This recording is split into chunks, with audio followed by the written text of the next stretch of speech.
everybody. My name's Matt, and it is February 14th, 2018. You're listening to episode 43 of the Dry Spellcast. It's a wonderful day. We are in the Boise State University Pulse studio, and we are about 20 minutes late because the computer had a full reboot, and it took about that. Did it not? Yeah, and I don't know if it's still working properly yet. I think it's doing something, so that's always a plus. So we're gonna fight our way through this morning. The heads of the Pulse Studio are aware of the issues that we are having on a fairly weekly, consistent basis, and I believe something is being done about it. So that's something to look forward to, if you know what I mean. Austin's here. How are you, Austin? I'm doing fine. That's good to hear. Just dandy. That's what I want to hear. Just dandy. I am dandy. You can get a hold of us over the next couple of hours or throughout the week. There are a couple of ways you can do that. First of all, there's Twitter. We are at Dry Spell Radio. There is Facebook.com/Dry Spell Radio. DrySpellRadio@gmail.com. All of those things will get to us. So if you have questions, comments, concerns, anything like that, go ahead and reach out to us and let us know about it so that we can discuss it. Because that's what we do here. We discuss things, usually about video games, but hey, sometimes it can be about anything. It gets pretty random at times. I like talking about random crap. Well, me too. And look at that. Keeps it going. Look how far it has gotten us. Almost a year. We are actually nearing a year very soon. Just a couple of weeks. Yeah. So that's exciting, to be honest. I'm pretty excited about it. So how are you, Austin? How is your life going? It's pretty good. I was busy this weekend. My brother and his fiance were in town. Yes. Tell me about your brother and his fiance. Because they're getting married. Oh, geez, in about like 10 days. In 10 days? Next Saturday. Are you going out there? Yeah, I'm going to Portland. I'm leaving Thursday. Oh, right. It's in Portland. I'm leaving. Oh, not Oklahoma. No. Oh, okay. The wedding's in Portland. Because that's where her family's mostly around. So, yeah, they were here because they never really had like an engagement party or like she never had a bridal shower kind of thing. Right. So we just kind of threw it all in one at my parents' house. So on Saturday we did all that. But they got in Thursday. So when I finished class, actually class was canceled that day because my teacher was sick. So I woke up, went to my parents' house, hung out there all weekend because my brother was in town, obviously. It was fun. It was busy, did a lot. I was actually surprised how much we crammed into a weekend. We did have our Friday afternoon, we did have time just to sit and play computer games. Yeah, that's what I'm talking about. Like old times. Finally convinced him to get PUBG. Good. And he loves it, of course. I mean, I knew he would. After a year, now's about time. Yeah. We played that, and obviously for his first time playing that game, we did pretty well. I think our first round we got number 8 as a squad or as a duo, which is pretty good. And we each, we played for like 4 hours of that game, and every round we at least got a kill or two or more even, and we made top 10 several times. So that was pretty exciting. It was fun actually because I'm like right here and he's literally to my right, so we can see each other's screens and. It was fun. It made it like a different aspect. And I always play, for some reason, like games like that, and I know Siege is one of them, I always play better when I'm playing with my brother. I don't know what it is, maybe like the familial connection we have or what, but me and him are always just like at a better level when we play like tactical games together. Okay. I mean, that's fair. I don't know. I always feel like I always play this better level because like when we were playing PUBG, I was killing it, and then I played last night and I sucked with Jesse. He like went around with like 7 kills and I got 1. Yeah, I don't know. He's freakishly good at those battle royale games. It helps that his computer's probably like, it's bitching, so It is a nice setup. I know. Compared to mine, so it probably helps. I mean, he can run it like high resolution at over 60 frames, and I mean, he's got the. Oh yeah, he's got the works on his computer, so that probably helps him a little bit. I would imagine. I don't know. I run everything on ultra, and no, I don't know. Maybe we should start playing more PUBG again. I don't know. Yeah, if you have time. The last update that they did was recent because last time I got on there with my brother is when it went. So it fixed a lot of the issues I was having with like aiming and like not hitting people when you actually should be hitting someone and stuff like that, like hitboxes, I guess. So I felt like it was more balanced since the last time I played, since the last update, so it's better. I wonder how they're doing on combating cheaters in that game. So far they've done pretty good job because they've banned a lot of people. They've banned like 100,000 people in like a day, most of them Chinese. Yeah, I mean, I don't know. But people are still like complaining like they just have a Chinese only server that only the Chinese can play in. Well, they do. But the Chinese can creep into other servers. Right, well, and it's not just the Chinese. We can't just say it's Chinese. I know people are still blaming them, but they are like the majority of the people hacking that game. Nah, I don't know about that. That seems like an overgeneralization. Most of the bans that they did was all mostly Chinese accounts. Yeah, but I feel like they probably haven't actually hit the root of like actually banning cheaters in that game yet. Like they may have been trying, but I don't know. I haven't witnessed it in the past couple of weeks. I had no issues. I didn't get shot through a mountain or anything, so it was okay. Well, that's always a plus. Yeah. I don't like getting shot through mountains. No, not at all. I did play some Fortnite the past couple of nights and had fun with it. It's amazing that I'm enjoying that game more and more because, like, if you would have talked to me in December, I would have told you I didn't like that game.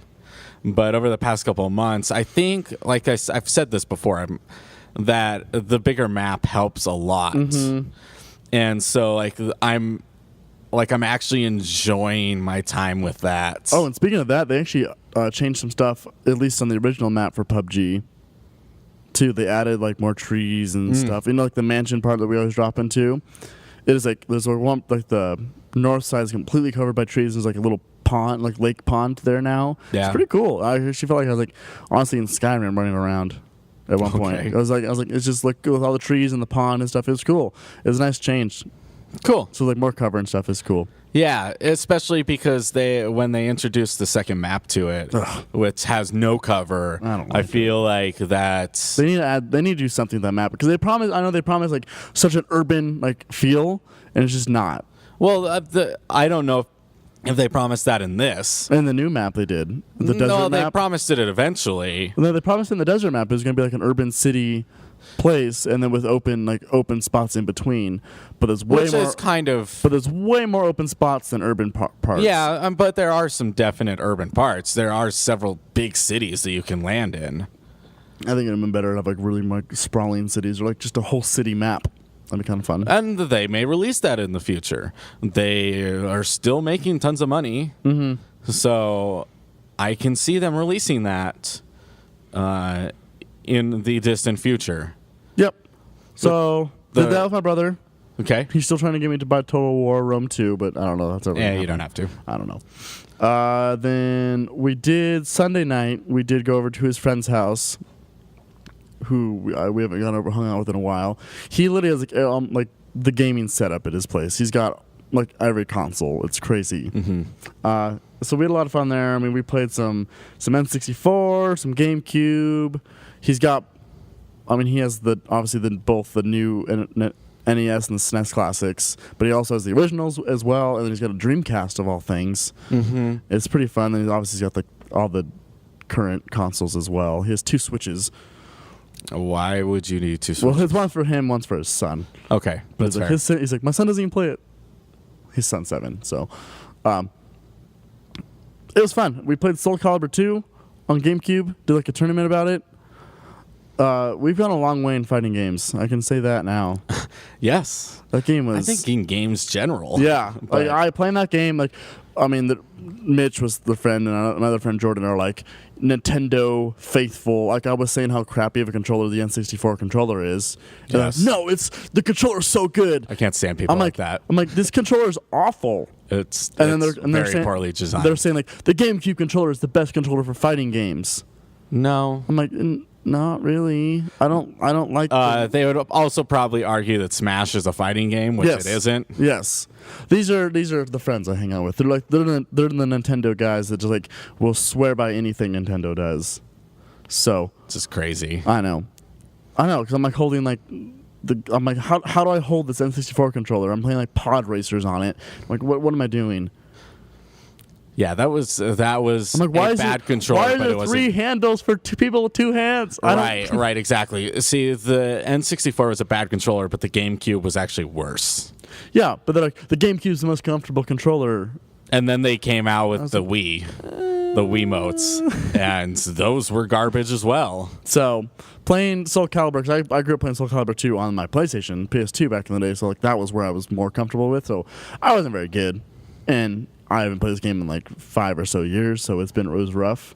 Mm-hmm. Give me a modern fighting game, and I'd probably beat you.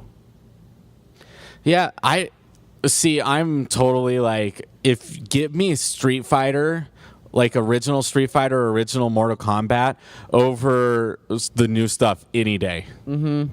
Like any day. No, it was fun playing Soul Calibur 2 because it's one of the best fighting games that has ever come out. It was good, and they have a new one coming out this year. I'm really excited for it. Yeah, in a world of a lot of fighting games. Yes, I do enjoy Soul Calibur. I always have. So that was fun. I had a good weekend, but how to get back to reality, obviously, of school. I got to graduate and whatnot. But soon enough, I'm going to be back in Portland for the wedding. In a week. I'll leave a week from tomorrow. Yeah, you should hit up some of the arcades in Portland. There's one downtown. I got a plan. Called Ground Control. I got a plan. That I really like. Brother's bachelor party, so maybe visit there, and then there are like 20 strip clubs within 2 blocks. I'm not going to do strip clubs. They can good for you. Thanks. I just don't feel the appeal. Good for you. And I don't want to just throw singles at people. Well, you can do that anywhere. You can. Besides the amount of strip clubs and the couple arcades, there are also a lot of homeless people that you can totally just make it rain on. Yeah, which is probably inappropriate, but I don't know in society if that would be acceptable. But it's something you could do. I'm sure you could walk up and just on a homeless person, and they wouldn't. I did. Some years ago, I was in Portland. I was there with a youth group of all things, and I was one of the chaperones. And I had we were doing this scavenger hunt thing, and so my group was maybe a 15-year-old guy, and then 2 middle school girls, and then a high school girl. I had a guy come up to me and ask me if they could buy the girls. And I'm like, no, go across the street now. Portland is actually... I just stood there. I'm like, no, I will not sell Portland's actually a really big hub for human trafficking. I can only imagine. Portland is a weird place. And with that, we are going to go... We're going to take a break. We'll be right back.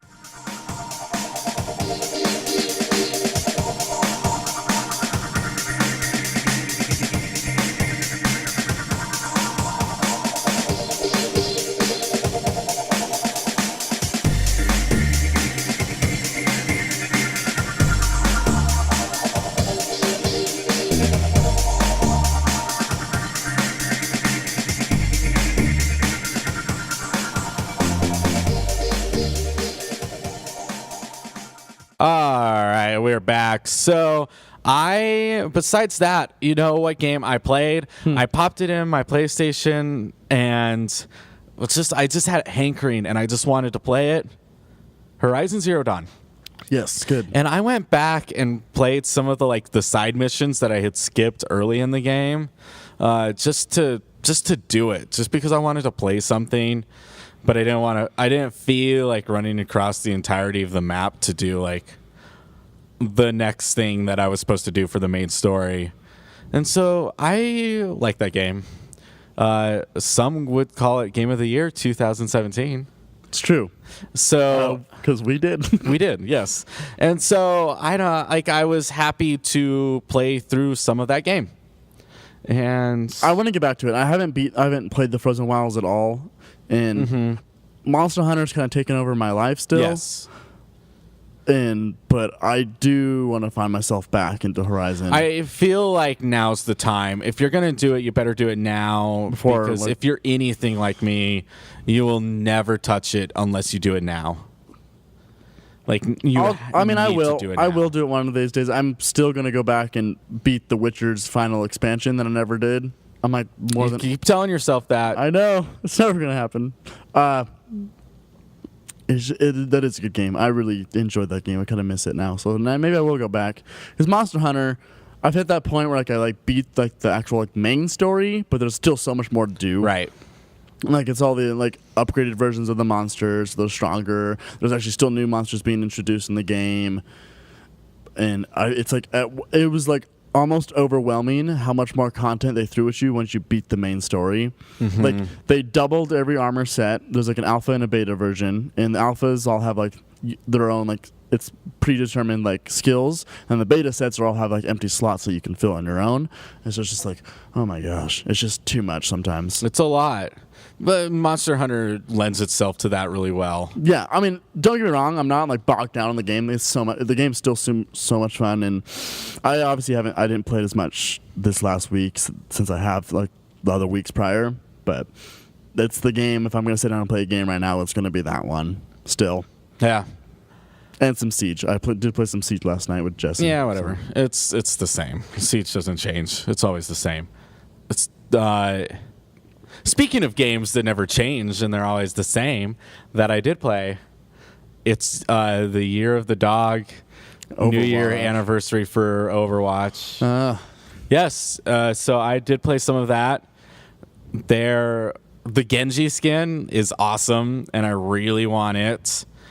And they brought back Capture the Flag, which they did for this last year. They tweaked it, didn't they? They did. In what ways, I'm not really sure. I know, so if you tie at the end, it becomes a sudden death round, and the flags actually become closer to each other. And so you only have half the distance to travel with the other team's flag. The problem with Capture the Flag is they need to basically say, you can't use these characters in it. And by these characters, I mean Torbjorn and Symmetra. Because they just camp, and there's nothing you can do about it. Mm-hmm. You just go in and get destroyed nonstop. And so, I am a diehard. I will never play Symmetra because I just, I think it's cancer to the game. And after, several matches of that, do you not trust your aiming capabilities? 0-0. Or 1-1, and then just Symmetra's camping. I'm all right, I'm just gonna play Symmetra, and so I just set up turrets all along the flag, and then nobody could come and get it. Do you not moving ever? Maybe. Do you not aiming your gun but still hitting people? Tell me more. Do you just being the most annoying character in Overwatch? Yes. Do I have the character for you? It's Symmetra. Oh, okay. Okay, I see where you're going with that. Yeah. No, it's seriously, especially, that's why I hated Capture the Flag the first time around, is she would put all of her turrets around the flag, or the main entryway you're going to go through, and just sit around the corner and just and you couldn't do anything. And as somebody who has done that in Capture the Flag now, I'm going to tell you right now, it's super easy. Yeah. You can totally do it. And if you have Torbjorn and Bastion sitting back there too. Yep.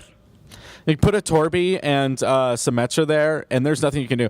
The bad thing about Torbjorn is, his stuff is actually pretty strong, And so he can go get the other flag, get boosted by like Lucio, and come back and still kill people trying to get their flag. It's ridiculous. My baby. Exactly. I that is my biggest problem with Capture the Flag, is they can't allow those players to be in it.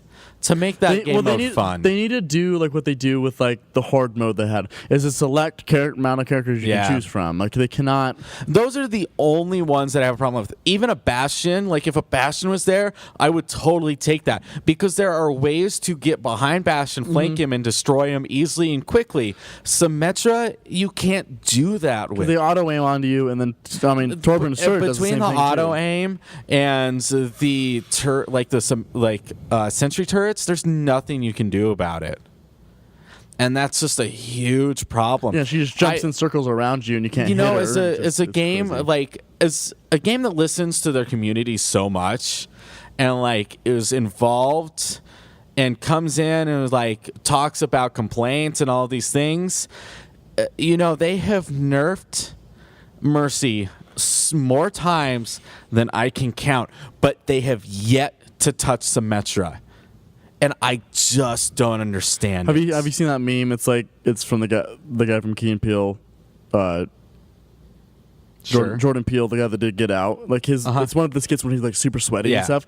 It's like the meme was like, "Hi, I'm Jeff Kaplan," and it says Mercy mains, and he's just sweating so hard. Right? Yeah, because they are constantly messing with like Mercy, and that, I guess it makes sense because Mercy is such a high level character. She gets played all of the time. So if you're gonna fix something, she it's should rare be at when the you're not top. playing a match with Mercy in it, Right? And you watch the pros, like you almost always have a Mercy, and they hate it, which is funny.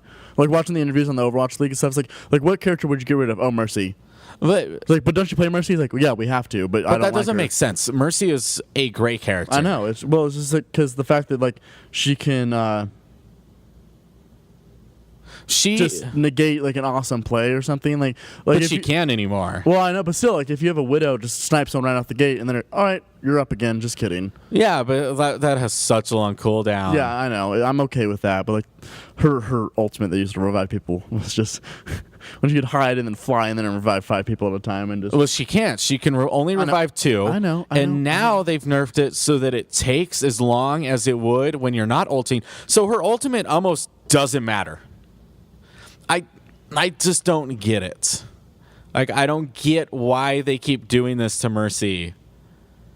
Because now her playstyle has completely changed, and she's almost worthless again. Which they did at one point. And I just... Whatever, man. I get upset about it, but, like, they care. It's because we care. Yes, it is. It's totally because I care. So today's Valentine's Day. Yes, happy Valentine's Day. Speaking of, yeah, okay, sure. Just saying. Everyone needs their love. No, actually, Valentine's Day is an awful holiday. Today's Ash Wednesday, actually, a real holiday. That's true. And those two things are completely opposite. Mm-hmm. Well, and actually, so Ash Wednesday, even then, really only affects a certain amount of people. Yeah, I know. And Valentine's Day arguably can affect more people, but it's just a bad holiday. Like, it's just not a good one. I know. I'm like obligated to do something, and I'm not.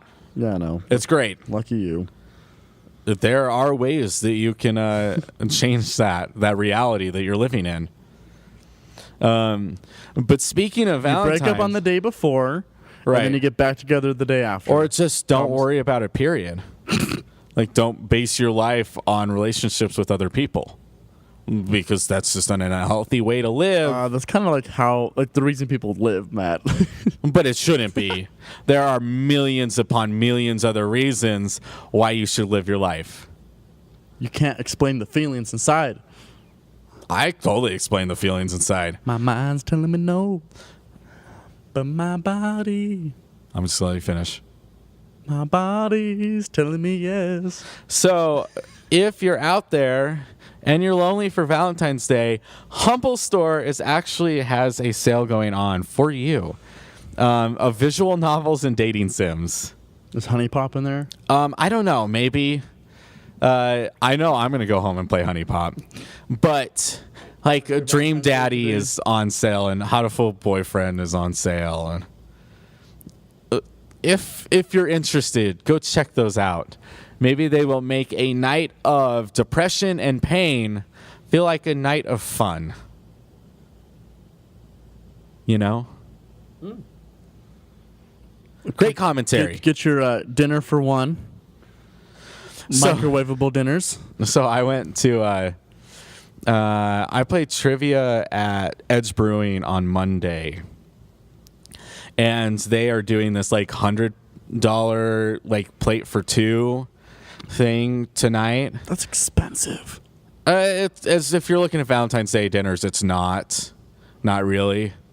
$50 per person. That is, I mean, that's a lot of money. That's a lot of money, but if you're looking at like what people normally charge for like Valentine's Day, like 5-course meals and stuff, that totally is reasonable. See, that's just like insane to me. Like, I understand like going out to dinner and stuff, but having these like ridiculous meals that you never eat any time of the year except this one holiday is just weird to me. But yeah, like, but people do it. You want something nice. Like, I mean, I'm gonna just make a nice home cooked meal. What's wrong with that?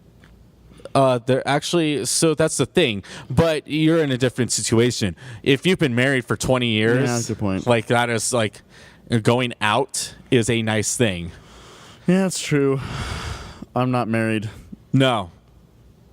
Where'd all these people come from? And yeah, and so I like going out and doing something nice. Like, I get it. And it's a good ploy for like companies to like buy into. And restaurants make a ton of money on Valentine's. Restaurants and flower shops. Yeah, well, I'm sure cards and stuff. Hallmark, and visual novels. Hallmark made Valentine's Day. Let's be real here. And they didn't. Like, that is. Well, that no. is a.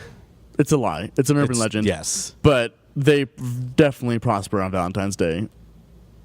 So we wanted to get to the root of what Valentine's Day actually is. And it started out as a holiday of it was love, but like I can't remember, there was some pagan ritual of like every holiday we celebrate started from a pagan ritual. That's just what's funny. Oh, absolutely. And that, whatever. But I can't remember. It was something about like all the women would like line up in the street, and it was like a fertility rite where like some higher up in some church or whatever would like walk around with a club and hit the women and would make them more fertile. Seems legit, right? I mean, it makes sense to me. That's how we should celebrate Valentine's Day still. And then eventually smacking women with clubs. Okay. Yeah. And then we can get signed to a football team. Some people will probably do that, but or go work in the White House. One of those two things. So the thing is like then like the like Christian like they took it and made like Saint Valentine's and like all this stuff and assigned it to all of these things that I don't know. That's Valentine's Day. A very poor explanation of my very poor understanding of what Valentine's Day is. It was wonderful. Good job. Thank you. I do my research just for you. Yep. I mean, I did put all my heart skins on my Rainbow Six Siege characters. Oh. So when I killed you, it was with hearts. It was with love. Right. We need to take a break. We'll be right back.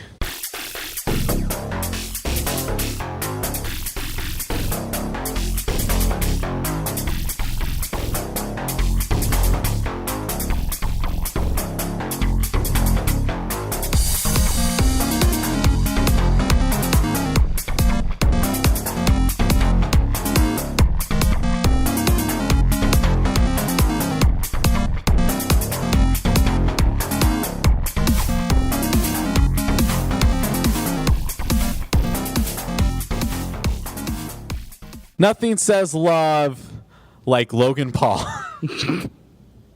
So This is so I'm bringing up Logan Paul into the news again because the crazy thing about the whole Logan Paul scandal to me is how many people are talking about it that have no idea of like video games or the community or anything like that.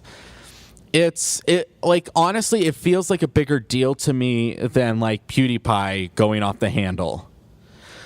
Because for like a gaming communities, PewDiePie is such a big name, and like he has managed to scratch the surface for like outside of that community, like outside of the gaming and the YouTubing communities and stuff. But I feel like Logan Paul is like on a whole nother level. And that's bonkers to me. Like people like I talk to people who don't live in the YouTube and like these worlds. I mean, I don't live in it as much as you do, so it's I'm still kind of. But you yes, you do. You totally 100% do. I guess, but I've never watched a Logan Paul video in my life. Well, I had never seen a Logan Paul video either. But like I had never actually heard his name before this. But I have people coming to me and like talking to me about it that you would never, ever expect to see watching a YouTuber. And that is... Please elaborate. That is bonkers to me. Right. Just random people. Yeah, okay. So like people that I know that you just don't expect. Like I'm not going to say their name because it's not going to change anything about the story. But I've got I have these two distinct worlds I live in. Like I've got this music world, and then I've got this like video game technology world, and his secret world that no one knows about. It's cocaine. So like these things, like they just don't intermix very often. But like Logan Paul, like is one of those things that I feel like is bridging crossing gaps, man. The crossing borders. The news thing that I work on for the campus here, we ran a story on Logan Paul back when there was the whole outrage behind it and everything. But the point of this is like I'm amazed at the level of which Logan Paul is breaching into society for a society that had no idea who he was. He's probably more famous now than he ever could have possibly imagined. Absolutely. And I mean, I watched 40 seconds of a video of his just to see what it was. It was terrible. It's bad. No, it was him just screaming constantly, and like not about like good things, like not like I watch It's Always Sunny in Philadelphia, and they're constantly screaming, but this was just annoying. He really panders to like a younger audience, like the younger kids, and he totally shouldn't. And that's the biggest issue with that whole like suicide thing, is because the majority of his audience are young children, and then he puts a video with a dead body, like whoa. Right. It's just crazy. So he reminds me of like, remember Fred? Fred. I don't know. He was like a character, like a guy's like character.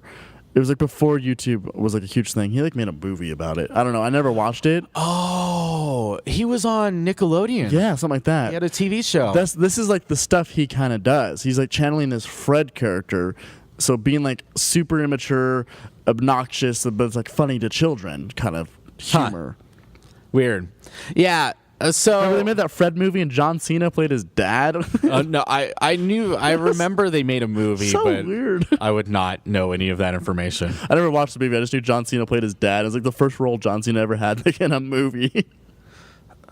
Good Interesting. Weird. Yeah, so where I'm getting with this talk right now is, so on February 9th, YouTube suspended all ads on Logan Paul videos. And because they, like, after the whole suicide thing, he got a check mark on his record, right? So you basically, the way YouTube works is they work on a strike system.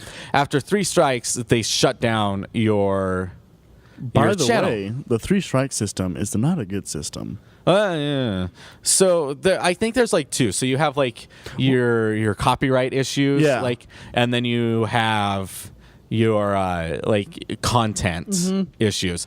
And I so know, like I know, after 3, they just shut it down. And I know like gamer YouTubers especially get hit by copyrights all the time. They have to fight for like not getting a ding on their account because Right.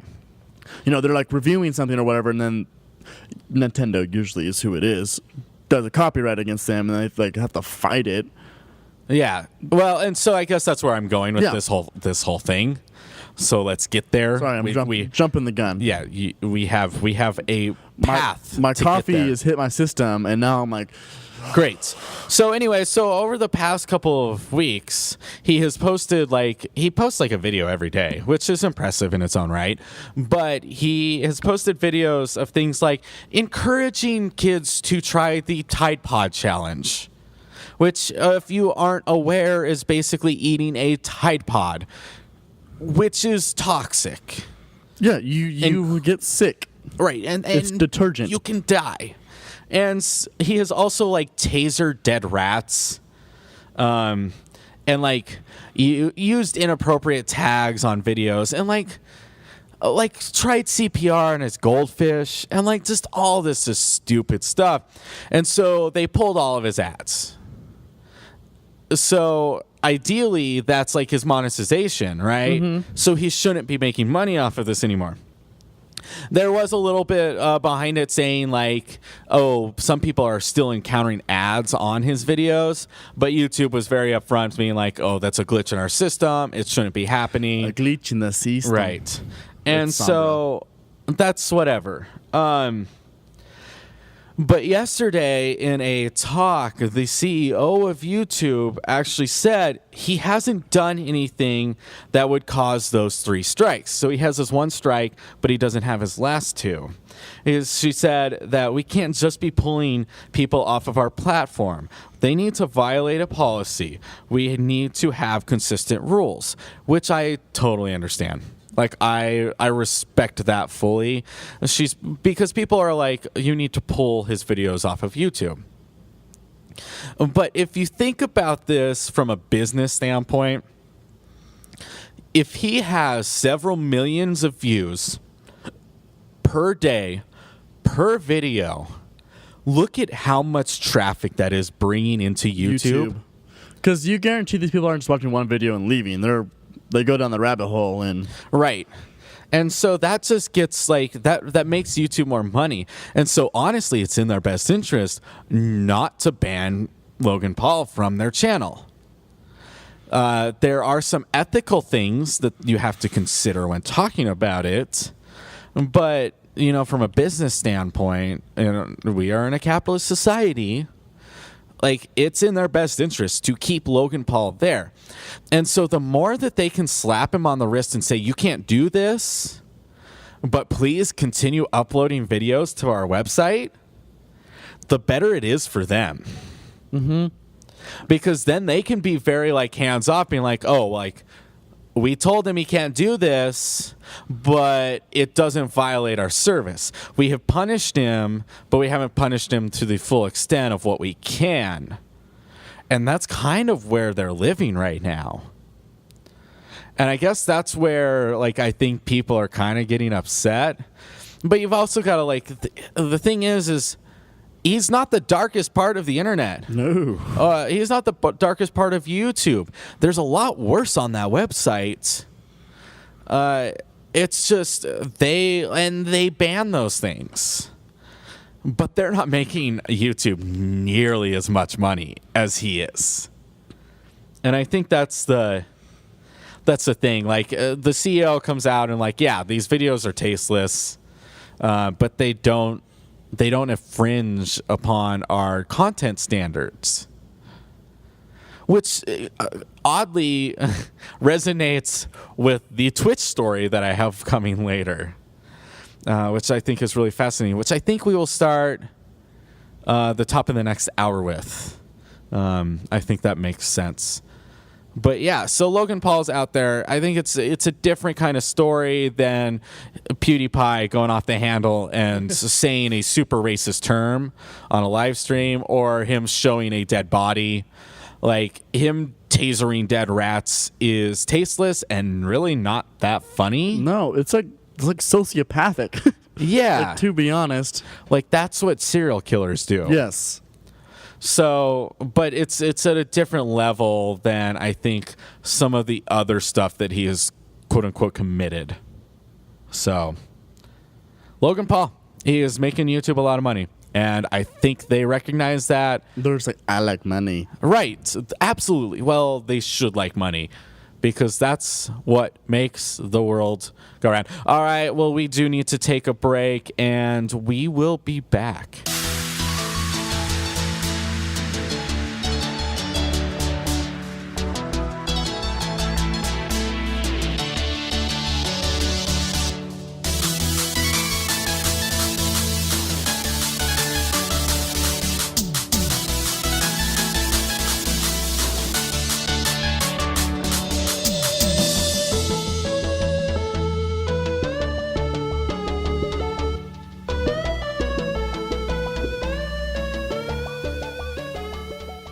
Welcome back to the Dry Spellcast on this special edition of Valentine's video game news.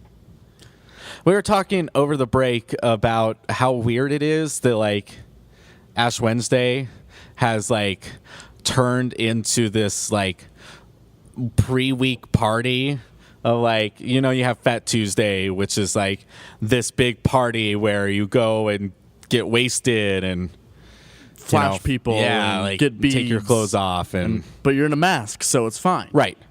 Which all kind of stems from Carnival. Yeah, well, it is from Carnival. But it's, which I really want to go to some year, because Just don't get smug down there. Brazilian music is awesome. Well, Carnival always looks like a blast. It's Yeah. just it looks fun. Yeah, that is one of my goals in life, is to go to that. But I'd really love to go to, like, I mean, our closest is obviously, like, New Orleans. Which I still want to do once in my life. Yeah, absolutely. Before I'm 30. I love starting to run out of time. I love New Orleans, like, jazz music. So have you been in New Orleans before? No. I've never been Never been there. And I've always wanted to. I know, like, people, like, my dad's been there several times. Like, there's, like, once you're on Bourbon Street, that's it. There's nothing else in New Orleans. Like, you go one block over to Cafe Le Monde and get your beignets, and then you've experienced New Orleans. Yeah. But, I mean, going down there for the weekend or whatever, the weekend of Mardi Gras, I think it would be a blast one of these years. Yeah, it totally would. Like I said, I love the music, and I want to experience it firsthand. Like, I have a brass band that I play in here in town, and we played a Mardi Gras event last night, and we just had a blast. Like, it wasn't huge or anything, but, you know, it's fun music. It's a good time. And so I really want to experience that at some point in my life. So, yeah, I was just remarking how, like, Ash Wednesday, obviously the start of Lent, is, you know, it's a very religious, like, holiday. somber. Like, somber, religious, like, you know, leading up to Easter, obviously. So, but it's just funny how such a religious thing just turned, the day before, just turned into, like, such a not religious thing. Just debauchery and drinking and nudity and... Right. But if you look at those things, which one sounds more appealing? Well, I mean, obviously Fat Tuesday sounds more appealing. Sorry. I'm sorry, God. Sorry, God. I apologize. That's why you sent your son here to forgive all of our sins, past, present, and future sins. So exactly. So if you aren't sinning, you're letting Jesus down. You're letting him die for nothing. Exactly. There you go. Absolutely.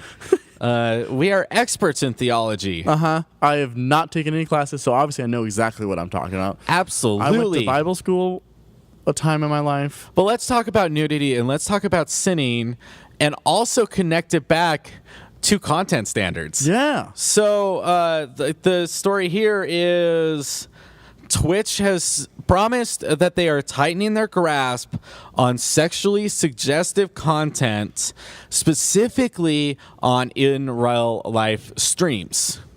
Because they launched that IRL thing last year, which is fine, whatever. If like some people have made that like a big thing, so it's cool, like whatever. If you want to watch people just walk around all day, like do it. It's just creepy to me. There are creepy things about it, but I also remember, like, at the beginning of live streams, we're talking pre-Twitch, like before all of those things, there were websites dedicated. People would like put up webcams and like you could watch them do things, and they had streaming shows online. And I'm not talking like the dirty ones, but I'm talking about like just normal people. Like, you want to watch me knit for the next 2 hours? Here, let's do that. And you can chat with people and stuff. Like, that was a thing before Twitch ever decided to get into it. So it makes sense that Twitch put it on there at some point, because if it wasn't for that, they would find another venue to do it.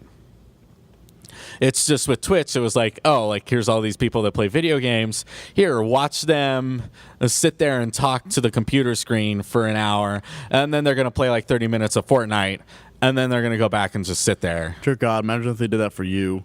It'd be like you'd be all, obviously when you're playing a game, you're all good, then just all rules are gone and you're just like in your real world. What? I don't know what I'm trying to say. I don't either. You watching your freakouts and stuff? Oh, me? Yeah. Like me personally? Yeah. Oh, no. Okay, I see what you're saying. No, because like literally before we started the show, Matt was like, no, 2 seconds from a freak out. I was a little farther than that. I was at least 8 seconds. Okay, but from royally blowing up. If we had a webcam in here filming this, it would have been made for good TV. Sure, sure. Which someday I want to do. I do want to get video in here someday. Yes, I know you hate webcams, except when you're like streaming something. Yes. So I keep my webcam unplugged and turned around at all times, unless I'm running a show, because they freak me out. You don't know who's watching. There's a Black Mirror episode about that. Mm-hmm. I think I referenced that before when we talked about webcam. Have. But yeah, webcams freak me out. I saw a meme the other day, kind of relevant. It was like a picture someone took of like going in incognito mode on their computer, and then the FBI is like a text from the FBI. Where did you go? That's good. I love those FBI, the Illuminati texts. Hold still. No, don't go anywhere. Hold still. They're good. And that's, but it's like I feel like it's kind of true. Well, didn't like the director of the NSA or even the CIA or someone? Well, Samsung TVs were being used to spy on us. Well, yeah, they even said like, do cover your webcams on your computers, please, like. Because people can, like, even like the NSA was saying, like, not saying they're doing it personally, which they probably are, but like people can get that. Other people can. It's why, like, so I think EFF, the Electronic Frontier Foundation, they actually sell like stickers and stuff to put over webcams. I know people just use like sticky notes and stuff, or black tape, which is whatever. I mean, if you want to creep on my webcam, you'll literally just stare at me looking at Facebook or something. I mean, to be honest, I don't. Do you really want to see me naked? I guess is the question. Is that something you really want to do? I feel like I'm not. I don't make a habit of getting naked in front of my computer. So yeah, well, mine's in my room. Yeah, so it's like I think we've had that discussion too. Yeah, this is all sounding familiar. If you go to our YouTube page and watch some of his streams that he's put on there, it's his bedroom. Right. I mean, you see my his bed. So especially because I moved it over, and so like it's like right next to. So if it's plugged in and someone's in there, there's a good chance you're going to see parts of Matt that you maybe not want to see. Actually, to be honest, the amount of times I'm like not clothed in my room is pretty rare, anyways, because I don't have a bathroom connected. So I'm always clothed when I walk to the bathroom. Good point. And then when I get out of the shower, I change in there. I usually just am clothed at most times. I don't like being undressed. Yeah. I mean, I like wearing clothes. See, I live alone, and everyone's like, oh, I'd be naked the entire time. Like, I don't want to be naked the entire time. No, see, that's weird to me. I could never do that. The one thing I do is, like, if I have nothing to do for the rest of the day, I am immediately in, like, my pajama flannel pants. See, I'll wear like athletic shorts or something and like a sweatshirt. See, I like wearing pants. That's my comfy, because I know when people are like get comfortable, take your jeans off. I'm like, I am comfortable. Like, I'm comfortable in my jeans. Yeah, I don't need to switch to sweatpants or anything. Like, I like wearing my pants. So sue me. Or we're like, why do you have 3 jackets on? I'm like, because I'm cozy. Right. Sorry. There's nothing wrong with that. I like being warm and cozy on the inside. Yeah. So, I mean, like, that's my thing is, like, I will transition into those pants. So, given a choice, what we're saying here is if you want to hack our webcams, you're not going to have a good time. You'll be really bored. Like, man, this guy's in 3 jackets wrapped. My life is boring as hell. This is literally me on the couch. I'm in 3 jackets, wrapped in 2 blankets, just sitting there, watching Netflix for hours on end. They're like, he hasn't moved in 4 hours. You're gonna watch me eat a crap ton of Taco Bell. I mean, if that's your thing, go for it. Actually, I'm gonna leave my webcam plugged in from now on, because I want somebody to experience my life as I do. Talking about in real life streams. So Twitch came out and they said attire in gaming streams, most at home streams, and all profile/channel imagery should be appropriate for a public street, mall, or restaurant, which is the most loose definition of clothing I've ever heard in my life. Have you ever been on the public street and see what people wear? Have you ever been to a mall?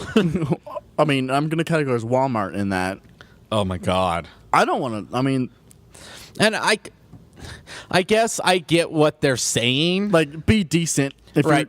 Because they're trying to combat the quote-unquote bikini streams and the other, like, names people have, like, assigned to those that I refuse to say on air because they're super misogynistic and gross. I have no idea what you're talking about, so we'll talk about that when we're off air, because I'm blanking. I don't know. But, like those streams that are, like... subs for squats and stuff like that, where like if you subscribe to their channel they will squat for you, like do squats, yes, like dressed squats, yeah, but like we're gonna wear like spandex, spandex and do squats with my back to the camera. I got it. It's just booty, right? Exactly. I just go to the gym for that. That's super creepy. The creepiest thing you have said, period, on any of our podcasts to this point. Bring it in, Valentine's Day. It's Valentine's Day. I'm lonely. That's where I troll. I'm at the gym, like, just kidding. I don't do that. I do not talk to girls at the gym. I'm under the firm belief if you're at the gym, you're not trying to hook up with people. Right. The gym should be a safe space. It is. I don't talk to people. I hate when people talk to me.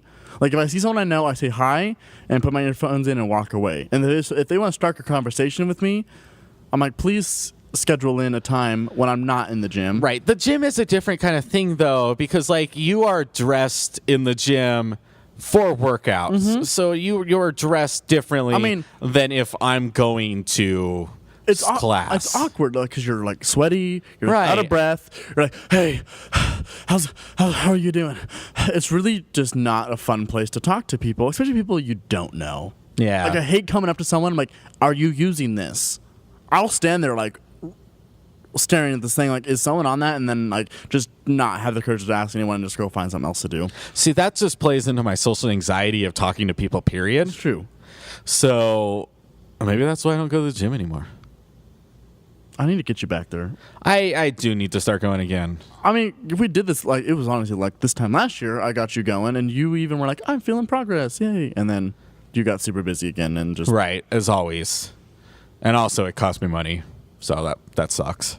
Oh, yeah, that's right. It costs, what, 58? Yeah, which I guess you did this year. 58.30 for some weird reason. That's the price. Who knows? I don't know where they determined somebody that. At some point decided that like made sense in the long scheme of things.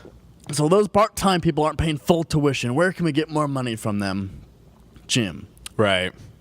Yeah, but so in retrospect, going back to this whole Twitch thing. Sorry, that was a weird tangent.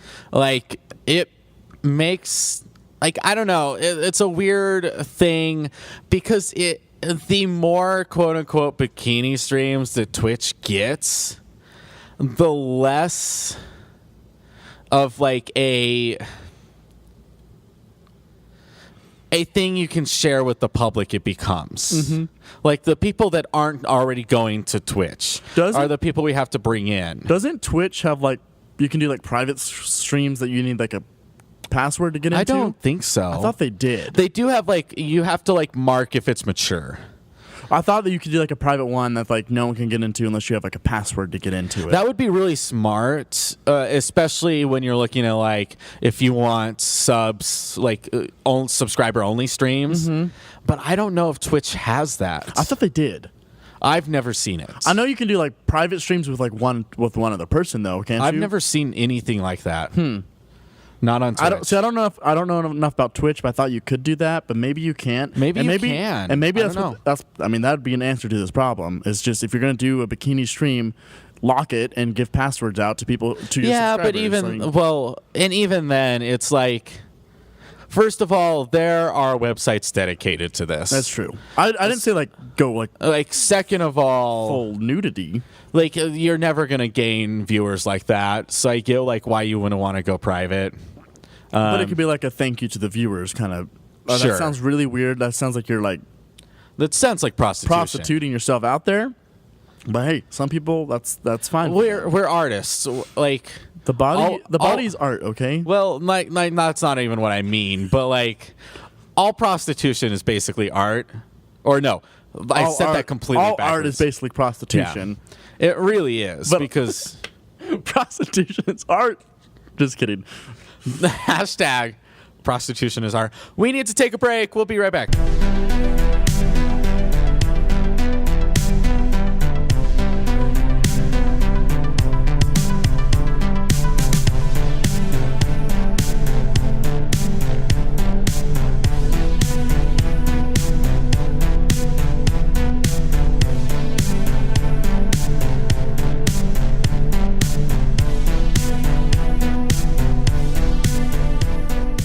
All right, everybody, we are back. Let's get off of this whole Twitch subject and talk about some other video game news that you may have missed over the past week.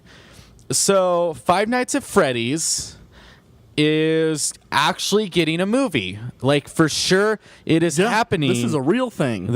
I can't believe it, but it's a real thing. So Blumhouse will be producing it. They took the rights from it from Warner Brothers. And so this production company has done like Get Out, Insidious, and like The Purge. Which which are good, pretty good horror movies. Right. I wouldn't say The Purge is a horror movie, but it's a good thriller. I still enjoy watching The Purge movies. I won't watch The Purge movies. And I won't watch Insidious. I've only saw the first Insidious, and it was pretty terrifying. I do want to watch them. It was a good terrifying. Still haven't seen Get Out. I haven't seen Get Out. I need to see that. I really heard bad. It's just so good. Right, for like reasons other than horror. I heard the social commentary is just fantastic. And I really want to see that movie. So they are making this Five Nights at Freddy's. So we'll see how that goes. The crazy thing about this is they announced a director for it, and it is Chris Columbus, the guy who directed Home Alone, Mrs. Doubtfire, and the first two Harry Potter movies. So light comedy, like fantasy, is his. I mean, and I don't know what else he's done. He may have done other stuff, but those are like the big things. Because obviously, Home Alone and Miss Doubtfire are just comedies, right? Great ones, by the way. Yes, I do enjoy those movies. Honestly, the first two Harry Potters are the lightest of the Harry Potters in the Harry Potter, which is natural because they were definitely the early ones were a lot lighter than the later ones, anyways. Yeah, I know, but it's just funny. So, I mean, I'm not familiar with Five Nights at Freddy too much. I know you are. Is it translatable into a movie? See, that's what I don't know. So there is a lot of story hidden inside of Five Nights. So there's like the basic story that's like, you took this job, you were working at this place, right? And then it like transitioned into, you were a kid, and you are in your bedroom and like all of these things. So like there's different layers of it, but then there is like this kind of hidden layer that like people have been trying to figure out over all this time. Things and like crazy things, like they have these theories that the kid who is being like haunted by these animatronic creatures is actually like beaten by his mother and like abused, undertones and stuff, right? And so like there's this layer of like subcontext that like people have come out with theories and stuff like that. And so I don't know. Like, I think it's crazy that they're making a movie out of this. Like, I guess I can kind of see the horror element of like, well, I think the original. Yeah, I think if they do the animatronics like properly, it could be terrifying. Oh, absolutely. I have no doubt that they can make it terrifying. The games are terrifying. But I just don't know. Like, they are going to have to craft a story around it that doesn't already exist. But I mean, like you're saying, at least there's enough there to where they probably can craft it. Remember, they've made they made a Mortal Kombat movie, which I guess Mortal Kombat actually has more of a story which than that. Which turned out to still be one of the best video game adaptations to movies. Right. Yet, which is weird to say, but all the other ones have just bad. But yeah, so they're making this movie. They have the director. I think it's an interesting choice of director. Like I said, I don't know if he has any experience in horror films. He may. But we didn't think Jordan Peele did either. Right. Because he's coming from a sketch comedy place and then does Get Out. Exactly. So you never know. That's true. I mean, horror it's just another genre. Right? I mean, as long as you know how to direct and you are adaptable to your genre, then you can do it. Like, I have no doubt about that. So, it would be really interesting. I'm thinking about, like, Chris Columbus as, like, a director and, like, what would have happened if he would have continued on with the Harry Potters. Because I don't know. I think he was just signed on for the first two and then they went to somebody else. I don't know if it was like a struggle or anything, but you can definitely tell the change in direction. Oh, it gets really like way darker tone. And like the books get darker. Yeah. But like simple things like if you watch the first two Harry Potters, they're very British and very proper. And then by like the third one, it's a lot more relaxed and a lot less like high culture and like all this stuff. And so, I don't know. I think as a director, he probably can see something and be like, oh, yeah, we are going to cling on to this, and we're really going to make it worth something. And I think that that's probably where they're coming from in choosing him, because he does have a good record. Even with the other ones, like they set a tone, and they stick to that tone really super well. So I mean, I want to give every video game movie the benefit of the doubt. So far, I've been disappointed pretty much every time. But yes, yeah, and maybe this one will be different because since there is like barely any story and they're crafting something around it, maybe this one will be different because it's not like Prince of Persia or something, or Tomb Raider, I'm still super nervous. I mean, I'm sure. We'll see how it goes. Like they have defined stories that already exist, and so they have to make the movie adaptable to that story versus what it already is or what it isn't already. Yeah, because people will still be like, "Oh, the video game was so much more deep and complex." Because it's hard to confine such like Tomb Raider. I'm going to put as just an example. The Tomb Raider's games, like the recent ones, have been really long games, and the story is drawn out several hours. Compressing that into a 2-hour thing might be tough. Right. Well, and that talks to the way video games act as a medium versus movies. That's why, like when people always talk about like a Last of Us movie, like it will never be like it'll never be good. I don't want it to happen because I don't want it to ruin The Last of Us. The first one was just such a. And I don't know if it'll ruin The Last of Us as much as like there isn't enough there to make a movie. See, the thing about like video games is they can write like a quarter of the story, a quarter of the dialogue, a quarter of the action that a movie does. But they can extend it so long because you are inside that world. Yeah. That is just video games as a medium. That's the thing is like there is so much interactivity and there is so much that you as a player brings to a video game versus a movie where you are just sitting there watching somebody else's vision take place. See, what they should do is put it into a series, like thinking like a Netflix or something, where each episode is determined by audience participation or That'd something. be neat. That'd be super fun. I mean, it'd be tough to do and it'd be a lot of work, but I think it'd pay off in the end. If you did like a limited series on Netflix, like a 10-episode thing, and everyone at the end of every episode, you kind of vote to see where the show's going to go. Right. I I think mean, that'd be the kinda main fun. problem with that is you would have to turn around episodes in a week. Yeah, I know. But could you imagine if they could pull something off like that? Yeah. And that there was shows like that, like in the 90s they experimented on. That's where like I've talked about Mr. Sprinkles before. That was a thing. But I think, I mean, yeah, so I don't think it'd be realistic at this point in time. But I mean, people are so dead set on making video games and movies. I think a better avenue, honestly, would be like a series on Netflix or something, because you can draw it out longer. That's why when they announced The Witcher as a Netflix series, I was so much more happy than them saying like, "Oh, Witcher movie is coming out," because I feel like there's so much in the Witcher universe. You can draw it out in like a 10 episode thing. Each episode's an hour long or something. You get more. Right. I think you can get more story and character development and stuff like that. Yeah. So I feel like Tomb Raider, the new one, is going to rush the character development because they're just going to assume people know who Lara Exactly. Croft is. So I'm never going to get that connection as Alicia Vikander as Lara Croft. I feel like it's going to be the disconnect with that movie. Yes. Yeah, I think, again, it goes back to interactivity.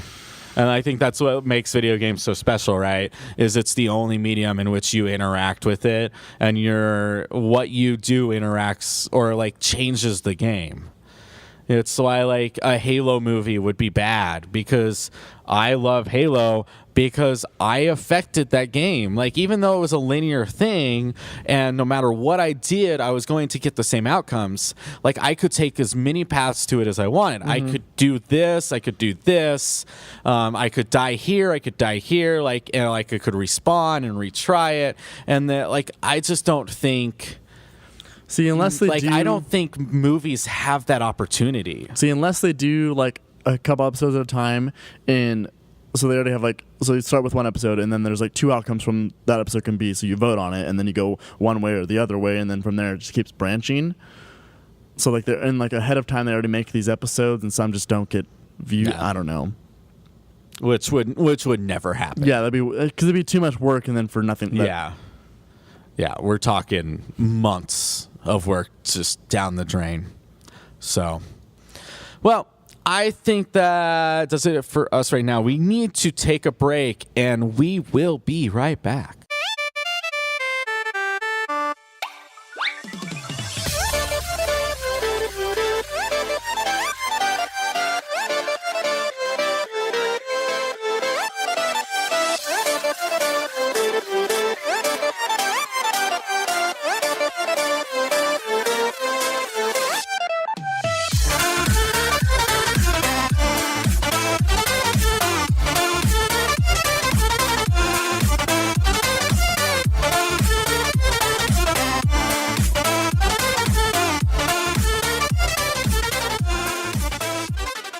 Well, welcome back, everybody. Let's talk about some more news. So, some, I think, kind of surprising news out of Activision this week. So, Activision Blizzard has released their sales figures for their Q4, which is different than everybody else's in the industry's Q4. This is more of a calendar year Q4, which I think is really strange. So, it's basically like September through December. They actually break up, January to December in 4 parts, so every 3 months. Right. If you simple math right there. Right. Versus like actual fiscal years, which end in like April. Yeah, because it goes off tax taxes. seasons.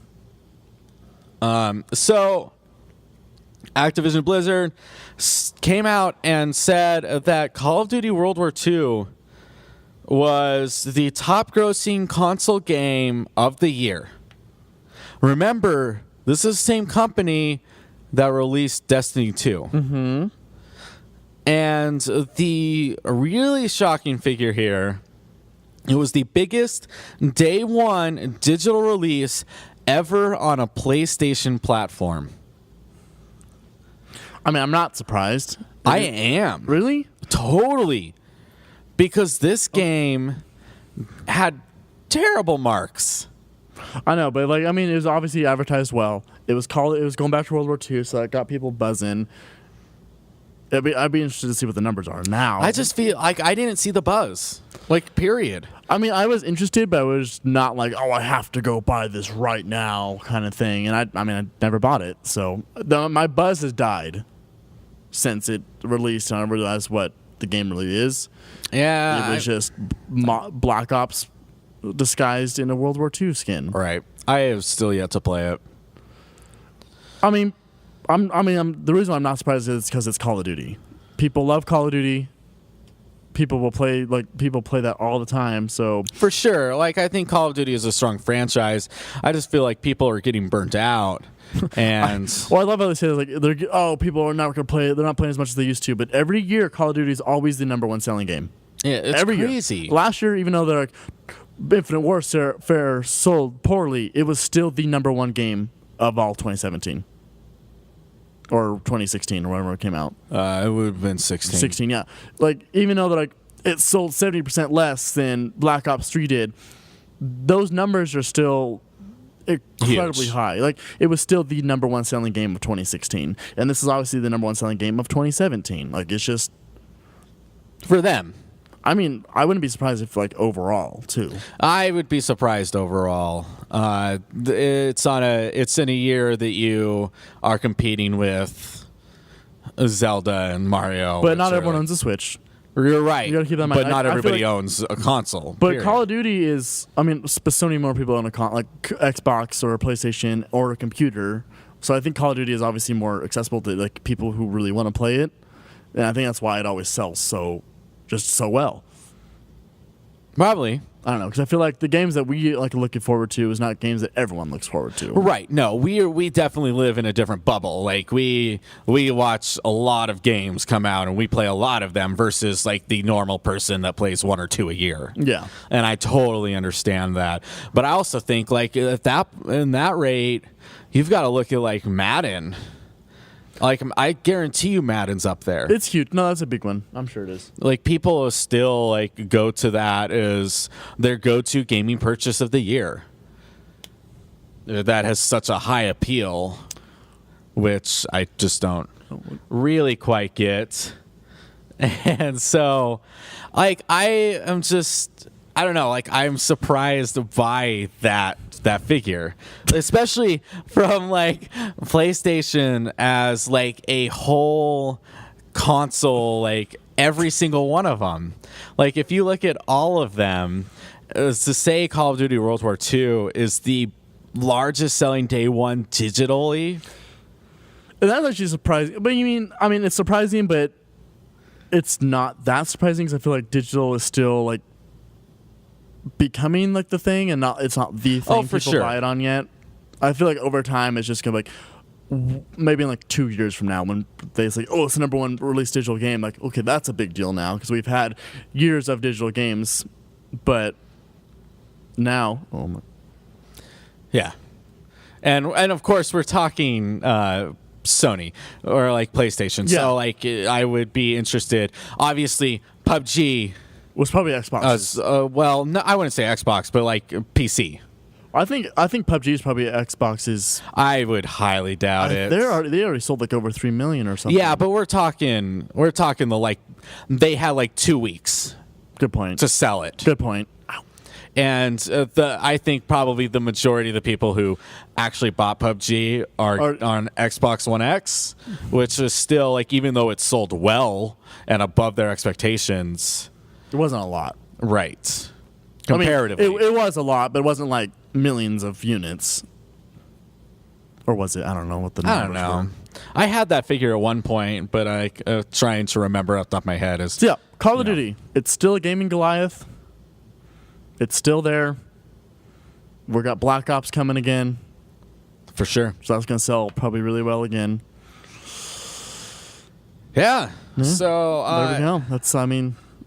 Which I guess, so they actually came out and confirmed that Treyarch is taking this year, which they hadn't done because everything up to this point has been a rumor. And they did come out this past week and say, oh, Treyarch is the ones like making the game. And so now everybody's like, oh yeah, it's definitely happening. It's definitely going to be a Black Ops 4. And it's funny how Treyarch hasn't been confirmed. Become the number one in Call of Duty. Because at a time, it was Activision with the Modern Warfare series. Like, that was... Well, they're all Activision. I mean, just a Infinity publisher. Ward. Infinity Ward. That's what I'm looking for. Because you're like, oh, Infinity Ward. It's like... You're waiting that was the Modern Warfare. Yeah, you're like, oh, Modern Warfare. And then, I mean, Treyarch has always been there because there's always been those two. And obviously, Call of Duty World War, back in the day, was just... Right. Still a great game. Right. But people still love it. I mean, I love that game. It was fun. It was different. It was honestly the most different Call of Duty game, even now, comparative. Limbs blew off. You could drive tanks in multiplayer, and I don't see that now. Dogs. 10 years later. Calling dogs. 10 years later, we don't even get that now. Yeah. So, but now people are like, oh, well, on Treyarch, like they are the ones. I think after the first Black Ops came out, that's kind of when they started getting their steam, because Infinity Ward was kind of finishing up the Modern Warfare series there. Right. And then, jumped to Advanced Warfare, which did not do well. Right. But I don't know. We'll see. And people think Treyarch develops better maps than any other studio for Call of Duty for like multiplayer. Yeah, and I haven't played a lot of multiplayer in Call of Duty in such a long time. I haven't either, so I have no way to like confirm or deny that. Yeah. But that's just the rumors on the street. So Call of Duty World at War was actually the first game I got for PC after I built my one in high school. After I built my first gaming PC. That was the first game I had. Nice. Mm-hmm. So sorry, I just turned around and looked outside the window. And it is snowing. It is snowing like crazy right now. Like it is snowing stupid right now. And that upsets me in so many ways. And there's still people out there playing Frisbee. Well, yeah. What else are you going to do in the snow? Go inside. But we are inside. You numbsculls. I want to go outside now because I'm inside. You're going to get... I just want the exact opposite of what I have. And then you're outside and you're like, I want to be inside. And just, you can't be happy. It's that show. I picture this so well, but I can't remember what it is. He's laying on a bed, like in a hospital, and he's laying there. I'm cold, and then they like put blankets on him, and he's like, but I'm warm, and they're like, too many blankets, and so they pull off the blankets, and he's like, I'm cold, and so they have to bring him another blanket. I can't remember what this stupid show is. I don't know what you're talking about. God, I'm gonna remember this. I'm gonna wake up at like 3 a.m. and be like, oh God, there it was. I hate when that happens, but anyways, I actually pictured it in my head. Like I know exactly what the scene looks like and everything. But so yeah, Call of Duty World War II, best-selling game for Activision last year. I mean, what else did they have really? Besides Destiny. But Destiny 2 was the second, obviously. Yeah, I don't really know how much more Activision had. I mean, they were banked on these two huge games, which did really well for them. Both of them did. I think they actually, it was one of the best years they've ever had on record. Probably. I wouldn't be surprised. Between that, the anticipation of, the Overwatch League and, the loot boxes and stuff, I feel like they were set to succeed for sure.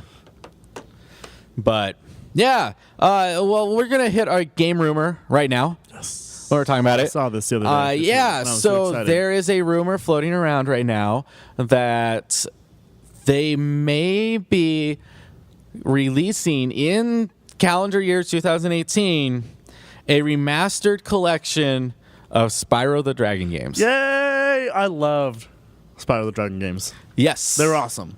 Yes, and. So the idea is it's going to be a lot like the Insane trilogy for Crash Bandicoot. Right, that came out this past year. Was it last year? Yes, it was. It was August. It was that late? It was August, yeah. I bought it. I thought it was super early. No, I bought it in August because there was nothing else to get. So I'll just get Crash Bandicoot. But yeah, so they are going to remaster all the graphics, remaster the audio, do all those things. Those are and good update games. I played a lot of Spyro. I think Spyro is going to have a better reception as a remaster than Crash Bandicoot. And I don't think Crash Bandicoot had a bad one. No, not at all, other than the people being upset about how hard it was. Grow up. Right. Be a man. So Crash Bandicoot, though, it seems like that one is so much more linear and Yeah, like you're just running straight. This is actually more of an open like exploration kind of game. Yeah. Which I mean, back for PS1 was pretty crazy. Or I wouldn't say pretty crazy, but it's like more of an open area where you can run around and it's not a level, I should say. It's just like it's a 3D platformer. Yeah, and it's awesome getting your little gems and stuff. Chasing the egg guy on Sparrow one that you can never catch. Mm-hmm. I look forward to it because I love these games, and I loved how they did evolve over this franchise where you could play as different characters. And I remember the best mission was you're the penguin guy with the jetpack and you could shoot rockets. It was so much fun. That sounds great. It was awesome. So I'm really looking forward to this. I will buy this. Yeah, when it comes I mean, out. as long as it does happen. Like I said, it's a rumor right now. I think it's a super smart move. I think it's a pretty solid rumor. That's probably going to turn out to be an actual Spyro remaster. Yeah. I'm not surprised because it was one of the biggest franchises in the PS1 back in the day. So yeah.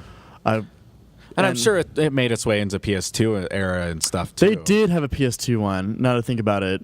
Yeah. Same as Crash, but...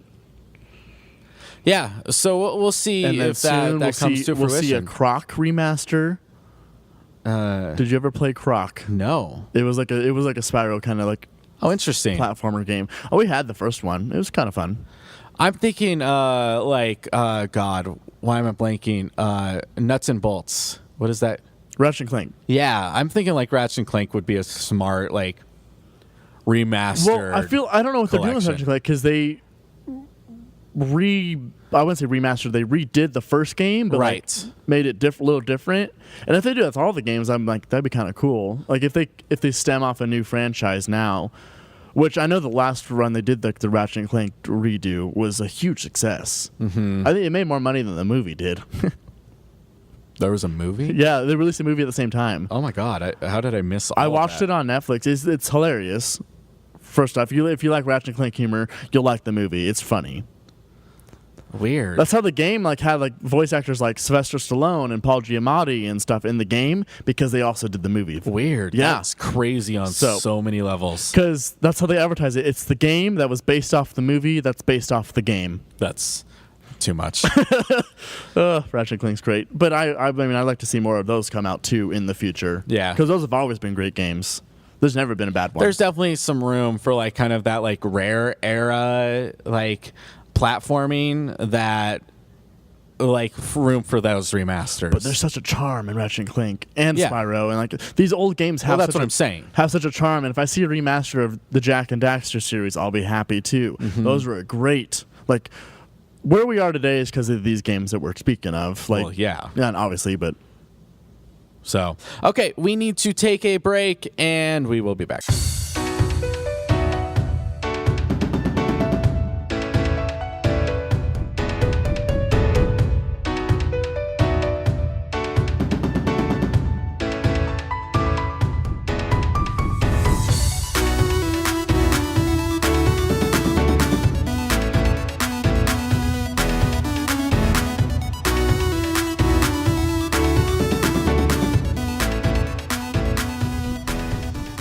All right, we've just got a few minutes left in here today, and so we're going to just kind of breeze through a last couple of news stories, things that I think are fascinating and good to talk about. A little bit of sad news if you grew up in the era I did. The founder of Machinima and Strange Company has passed away. Kind of randomly from a heart attack. They're like just out of nowhere. And so he founded Machinima in the 90s using like Quake. Basically, like when we key the term Machinima, it came from that. And so he then founded the Machinima network of like studios and stuff, which he sold in 2006, which I think is kind of where that all went wrong anyways. So I don't know if that actually, like, in my head, like, canon of this, if that was the reason or not. But I recently got into VR, developed the horror game Left Hand Path, which I didn't hear too much about, but it was really well received in the VR community.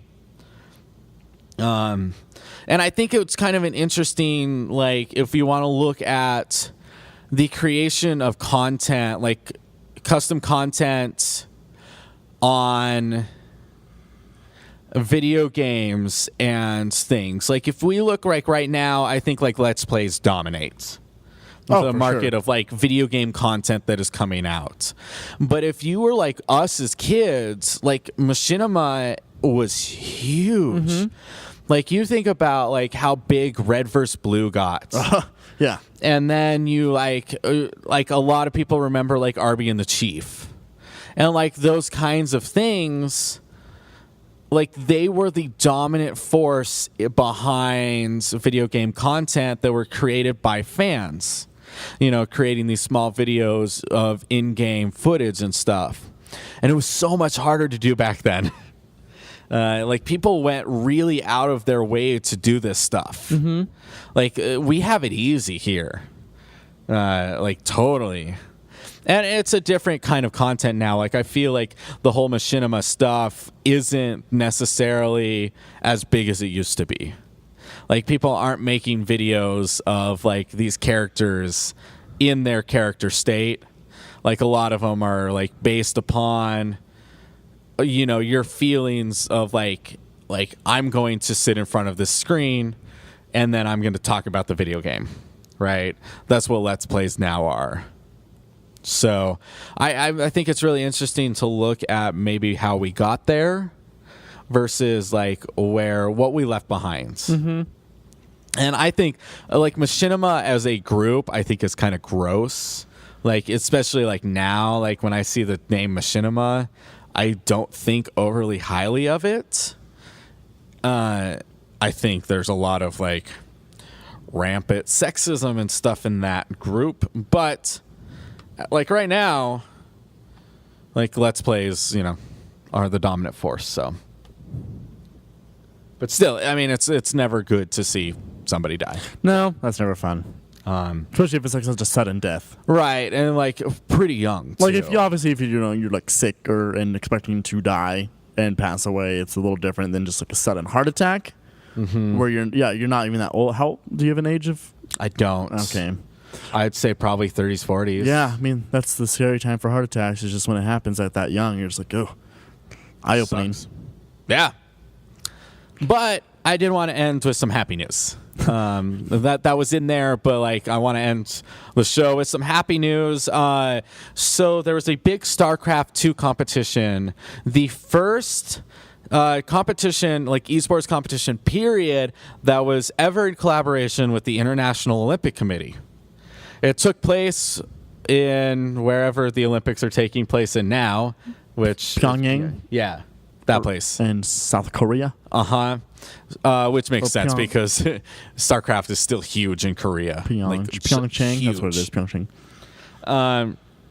So Sasha Scarlett Hostin won the Intel Masters 2018 tournament, which means she is the first woman to ever win first place in a major StarCraft competition.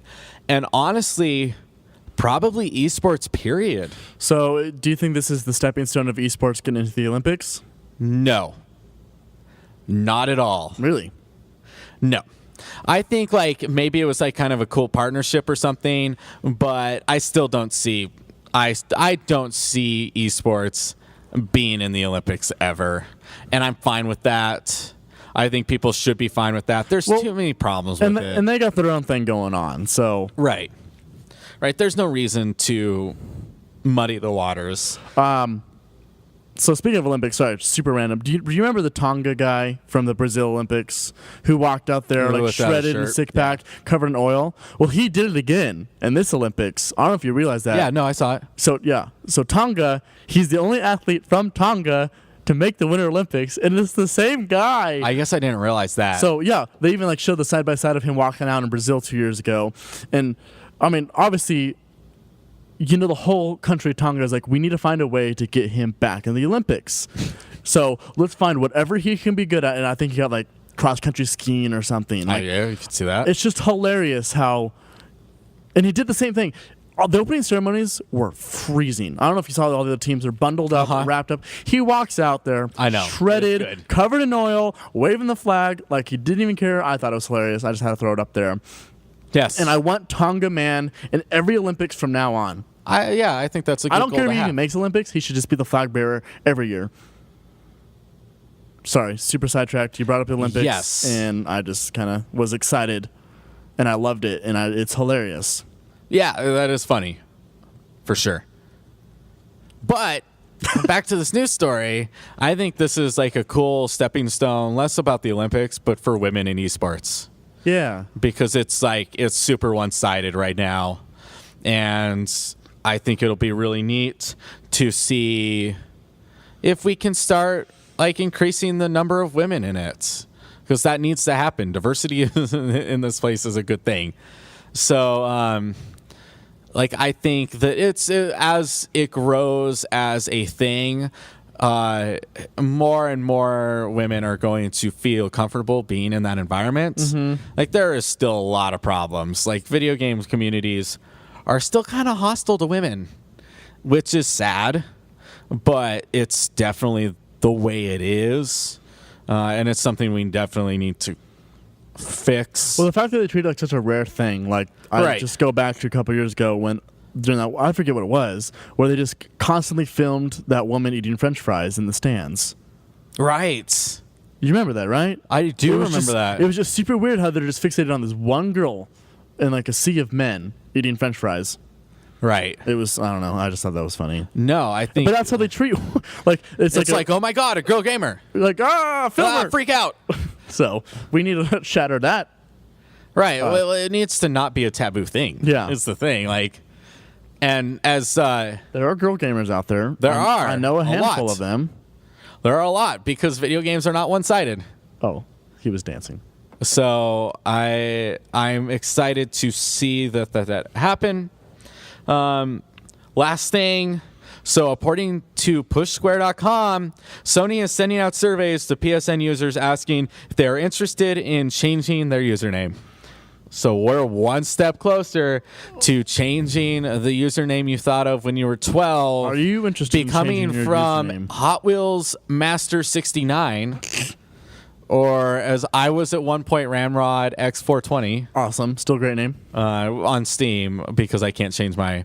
But I actually wouldn't mind changing my PlayStation username. But that's who you are. But it isn't. Like, I've changed every other single one. I can't change mine because that's the username I used back on PS2. And I've used the same one, obviously. I used Super Dude forever, but I'm trying to get away from it.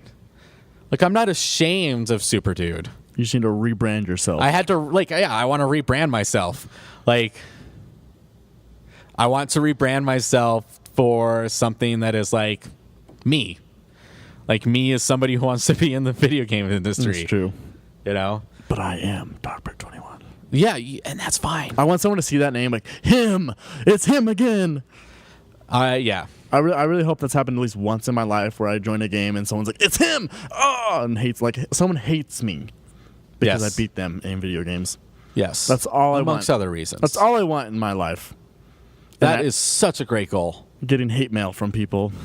That's always fun. Yes.